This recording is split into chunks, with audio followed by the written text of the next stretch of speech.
Bonjour à tous et bienvenue, je suis Michel de Michel Real Estate. Et aujourd'hui, je vais attaquer la question s'il vaut mieux louer un appartement ou une maison au Luxembourg ou s'il vaut mieux en acheter un bien immobilier.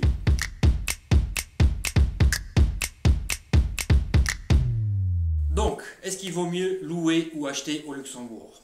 Bien sûr, il y a plein de vidéos sur Internet qui peuvent vous expliquer quels sont les différents calculs qu'il vaut mieux faire au préalable, mais cette vidéo ne va pas se concentrer sur ce genre de calcul. Tout d'abord, acheter. Si vous achetez quelque chose en termes d'immobilier, il vous faudra bien sûr un prêt. Cela veut aussi dire que ce prêt sera normalement sur une durée de, allez, on va dire 20, 25, peut-être même 30 ans. Et tout de suite, vous allez être un peu plus moins flexible, parce que si vous voulez changer d'appartement en maison, parce que votre famille est un peu plus grande, ben bien sûr, il faudra d'abord vendre l'ancien appartement ou maison pour acheter le suivant.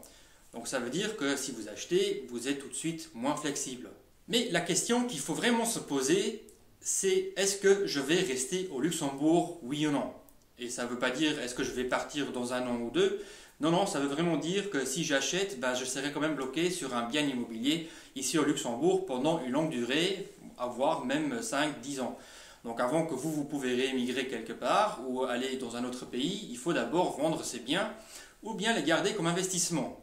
Et si vous le gardez en investissement, vous allez devoir le relouer.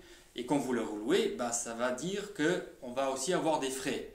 Et vous allez avoir des inconvénients si vous êtes à l'étranger et que vous ne pouvez pas tout de suite gérer votre bien que vous avez mis en location.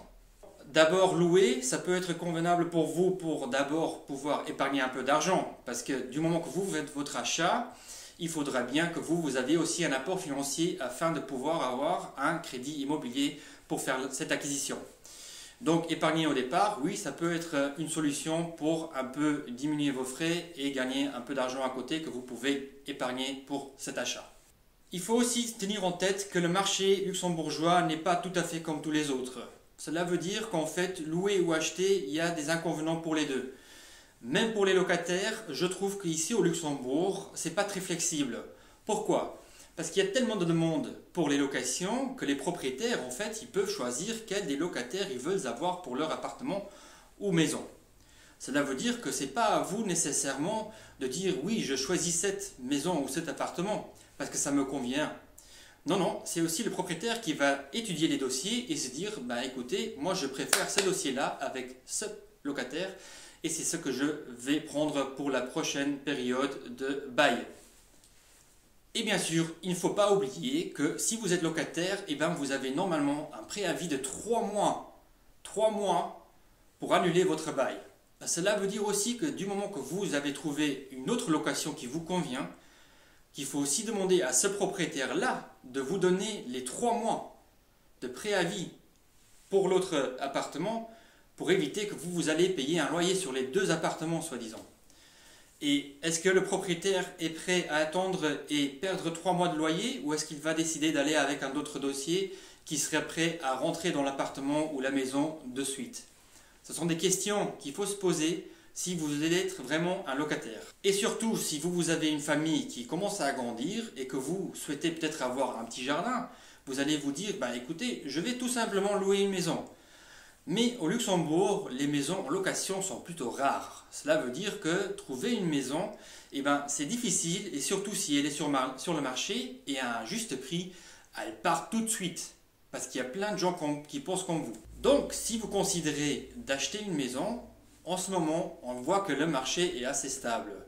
Nous sommes aujourd'hui en 2021 et on a remarqué que même le Covid n'a pas vraiment touché les prix immobiliers au Luxembourg. On a même vu une hausse dans certaines régions.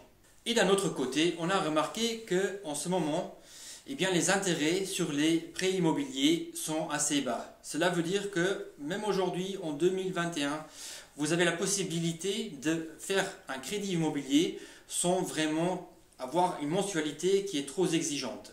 Et bien sûr, il ne faut pas oublier que du moment que vous devenez propriétaire d'un bien immobilier, eh bien vous allez rentrer dans le marché immobilier et vous allez profiter de toutes les fluctuations sur les prix du immobilier. Et on a vu qu'au Luxembourg, les dernières années, on voit parfois des hausses de même 10%. Maintenant, ça ne veut pas dire que vous allez retrouver cette hausse dans chaque région et pour chaque bien immobilier, mais c'est quand même un avantage qu'il faut garder en tête. Donc voici la vidéo sur louer ou acheter au Luxembourg. Bien sûr qu'il y a peut-être encore d'autres avantages et désavantages, mais ceux-ci sont pour moi les plus importants que vous devrez absolument savoir. Si vous voulez avoir plus d'informations ou avoir un consulting personnalisé, n'hésitez pas à me contacter par WhatsApp, Twitter, Facebook et bien sûr Instagram. Jusqu'à la prochaine fois, encore une fois mon nom c'est Michel et j'espère de vous revoir dans la prochaine vidéo.